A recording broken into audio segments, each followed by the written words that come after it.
this game ends up going the distance here simply because...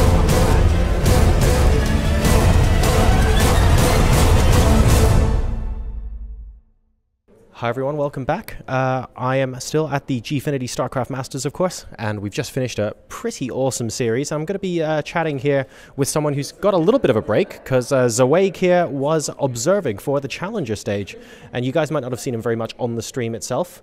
But, you know, before I get too much into detail, for people who don't know you, why don't you introduce yourself and sort of explain what you've done and what kind of events you've covered in the recent past. All right. Hey, my name is Alexander Lind. I go by the handle of Zeweig, and well, I mostly do like big events as an observer.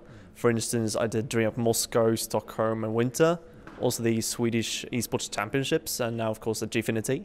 But also do a lot of casting, so I kind of tend to mix them up a bit. Do you cast for StarCraft as well, or multiple games? Like, whereabouts can people find you?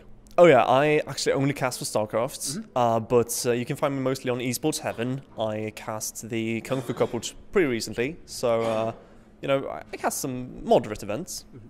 Awesome. Well, it's I'm sure people will agree from having a look at the Challenger stream earlier on in the day. The observing has frankly been absolutely spot on, so thank you very much for that. You make my life quite easy as well. But I actually want to talk about the technical details of observing as well, because people don't often see it at home, but the evolution of kind of the overlays that are being used by major tournaments, even just like month on month, it's changing so much, and there's so much more to observing now, and it's getting more and more complicated. Compared to, say, this time a year ago, or maybe like the original Game Hard overlay or something like that, talk us through like how the overlays have changed to what you use today, and like what other additional skills you've had to acquire. All right, so it's a tough question, but I feel that from the get-go, you didn't have too much to show. Like, you always had to highlight a lot of different things. You had to show a lot of different tabs, and like a lot of things you just had to see on the screen. Like nowadays we have the Units Lost tab. We didn't have that for ages. And like even Game Hard coming out was a big step forward. I mean, with the default overlay that no one uses anymore, that was like really, really simple. So like nowadays, like they have developed more and more, so it's easier for the observer to show a lot of things very quickly if you know what to do. But that means more hotkeys, that means more tricks up your sleeve that you can learn and have to learn, kind of. Then of course we came into WS 2.0, which kind of, I have to say, isn't the greatest overlay maybe to use when you observe, but it gives you a whole different skill set with like cycling panels, with deciding what to show. And for instance, you can't show a unit at all times, which is something unheard of before. So right now we're using 2.2, which is the newest addition to the WCS overlay, and it works fine. I wasn't prepared to use it, but I'm actually pretty happy with the latest changes they've done. For instance, like you have multiple selections, which is pretty great. And of course, you see more right now, because on the previous one, you could only see workers at all times, but now you can see army as well, which I think helps you a lot as well. What would you say is the, I guess, two-pronged question. What would you say is the best advancement for the overlay that you see today, which admittedly you might have already covered, and what's the number one thing you would like to see in the next version? Oh, so the best thing right now they have, I would say, is probably the Units Lost tab. I think of all, because it's either that or like the basic things of always seeing the income and always seeing the army. It depends on like how far you want to go, because Game Hard kind of showed that before, but Units Lost was a big thing, because you can actually see like if you have some great trades, you don't only see like, oh, he had like 4,000 minerals lost like against 100. Now you can see like, okay, 1 Hellion against 400 links or something like crazy like that. It's much easier for the spectator as well as the caster to kind of hype up, and it's much more real and like down to earth than a vague number like a few thousand minerals.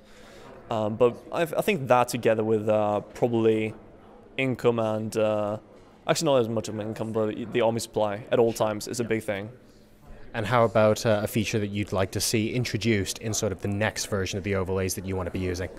Actually, it doesn't really have to do with overlays, but I feel how the camera works, to be able to spin a full 360 degrees would be the dream. Like to have full control over the like everything in the game, because right now you have 90 degrees to each side. But I think if you could actually like completely choose how you want the camera, kind of like on CS, would be the absolute best, I think. And we're now getting to the stage of the tournament where the last couple of best of threes are going to be played, after which we will know the full knockout bracket for tomorrow. Especially from watching the games yourself, are there any players in particular that you know you've got an eye on, or someone that you think is tipped to win the whole thing? What's your take on what's going to happen on Sunday? It's a good question. Like, we have a lot of great players. I am a Zoe player myself, and that's kind of what I like to focus on. But looking from the games completely objectively, I think like both Rogue and Hydra's done really well. Like Hydra Rain, especially, I think you casted the Deadwing game with the Swarm host, for instance. Some really cool stuff there.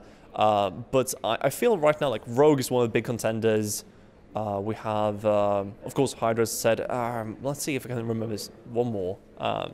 Like, I think Parting would be a big one as well, of course. Like, everyone loves Parting, and he was close to winning GSL as well, so. Out of the Zergs you mentioned Hydra. Would you tip him to go further than Sulky? Would tip him to go for what? Further than Sulky. Further than Sulky. Oh, that's a hard one. Like, the thing is, Sulky's a really good Zerg, but I think Hydra can make a bigger place than Sulky. Well, I think Sulky's better overall, so it depends on the opponent, but I'm going to say Hydra more.